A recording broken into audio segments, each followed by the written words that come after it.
अस्सलामुअलैकुम, कैसे हैं आप सब। आई होप आप सब ठीक होंगे, खुश होंगे और खैरियत से होंगे।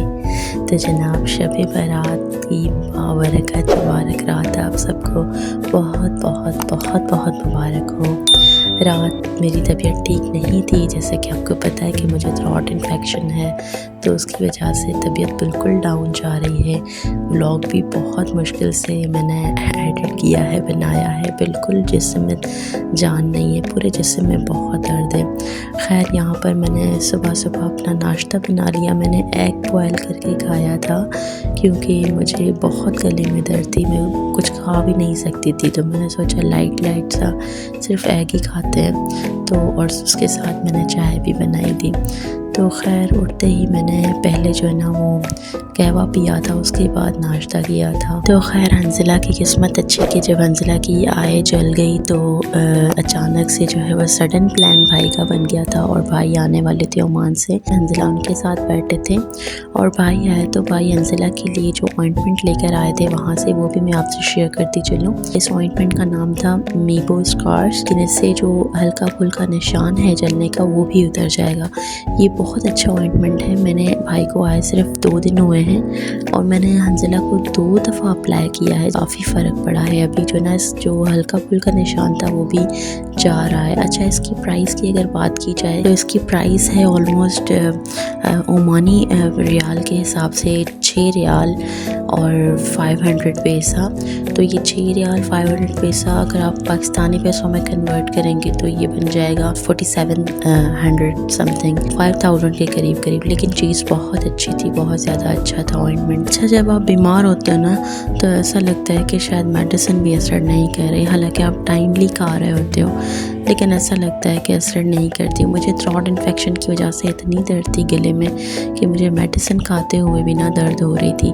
फिर मैंने जैसे तैसे करके मेडिसिन के बाद में थोड़ी फ्रेश हुई, तो मैंने सोचा कि चलिए कपड़े प्रेस कर लेते हैं। मैंने दोनों बच्चों के कपड़े प्रेस कर लिए और देखिए मैंने अपना सूट भी प्रेस कर लिया।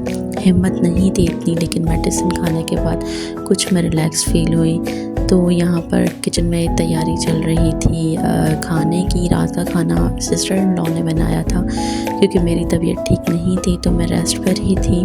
और यहाँ पर जनाब मैं क्या कर रही हूँ कि मैंने बेरी के पत्ते लिए हुए हैं, 7 बेरी के पत्ते को जोश देकर पानी में अच्छे से, फिर आपने इससे जब बाथ लेंगे तो इंशाल्लाह सारा साल जो है वो जादू से हिफाजत में रहेंगे। तो यहाँ पर मैंने सबसे पहले दोनों बच्चों के लिए 7 + 7 14 जो है वो लीव्स लिए हुए थे बेरी के, और उसको अच्छे से बॉयल देकर मैंने इन दोनों को फ्रेश कर लिया। इस टाइम माशाल्लाह से ये दोनों फ्रेश हो चुके थे। अच्छा, इस बाबरकत रात में जब आप बेरी के पत्ते 7 बेरी के पत्ते को जोश देकर उससे बात लेते हैं तो पूरा साल जादू से हिफाजत में रहते हैं। फिर यहाँ पर बच्चों को फ्रेश करने के बाद मैंने 7 लीव्स अपने लिए अच्छे से बॉयल कर लिए, क्योंकि बच्चों ने और मैंने सुबह बात ले लिया था, लेकिन ये अमल करना होता है मगरिब के बाद। तो फिर बस मगरिब के बाद भी जैसे कि हमने बात लिया, तो बस मैंने बच्चों को फ्रेश करके मैंने अपने लिए जोश दिया लीव्स को, और उसके बाद मैं ख़ुद फ्रेश हो गई। काफ़ी आप रिलैक्स फील करते हो जब आप बीमार हो और आप गरम गरम पानी से बात लेते हो तो काफ़ी फ़्रेश हो जाते हो। यहाँ पर मैं ऑलमोस्ट फ्रेश हो गई थी। मैंने कोई मेकअप शेकअप नहीं किया क्योंकि हिम्मत भी नहीं थी और मैं करती भी नहीं हूँ। तो बस मैंने यहाँ पर वज़ू किया क्योंकि अब मुझे मगरिब की नमाज़ पढ़नी थी, और मगरिब की नमाज़ के बाद डायरेक्ट जो है ना वहीं मुझे मगरिब के नवाफिल भी अदा करने थे 15 शाबान के, और फिर नफ्स शाबान। यहाँ मैं पढ़ रही थी नफ्स शाबान की जो दुआ होती है, दुआ नफ्स शाबान, मैं वो पढ़ रही थी। और साथ साथ बच्चे भी तंग कर रहे थे, लेकिन बस मैंने थोड़ी सी यहाँ पर क्लिप बनाई है क्योंकि मैं नमाज़ पढ़ चुकी थी और नवाफिल भी अदा कर चुकी थी। बस यहाँ पर मैं दुआ पढ़ रही थी, और यहाँ पर भी मुझसे ना बिल्कुल भी बैठा नहीं जा रहा था। मुझे कमर में भी बहुत दर्द था और लेग्स में भी बहुत दर्द था फीवर की वजह से। तो बस जैसे तैसे करके मैंने जो ना दुआ नफ्स शाबान कंप्लीट की और अपने बेड पर आ गई। अच्छा, आप लोगों को पता है कि शब बारात को शब बारात क्यों कहते हैं?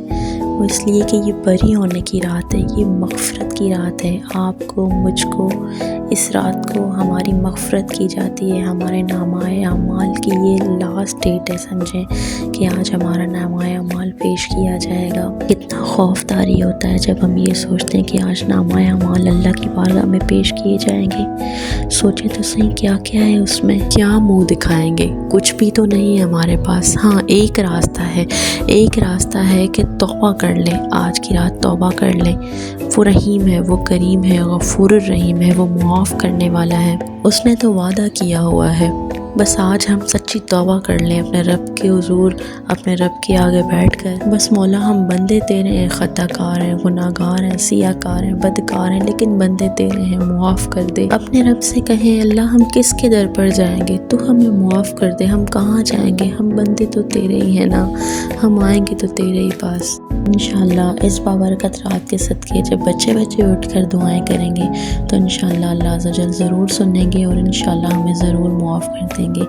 यहाँ पर मिशकात फ़ातिमा को मैंने काउंटर दे दिया था कि आप भी दुरूद पाक बैठ कर पढ़ें, और खाना रेडी हो चुका था। सिस्टर ने बहुत अच्छा खाना बनाया था। मेरी इस आवाज़ पर बिल्कुल भी ना जाइएगा। आई होप आपने आज का व्लॉग एंजॉय किया होगा और बहुत अच्छा लगा होगा आपको। अगर आपको अच्छा लगा तो प्लीज़ लाइक करें, मेरे चैनल को सब्सक्राइब करें, मुझे दुआओं में याद रखें, अपना बहुत सारा ख्याल रखें। अल्लाह हाफ़िज़।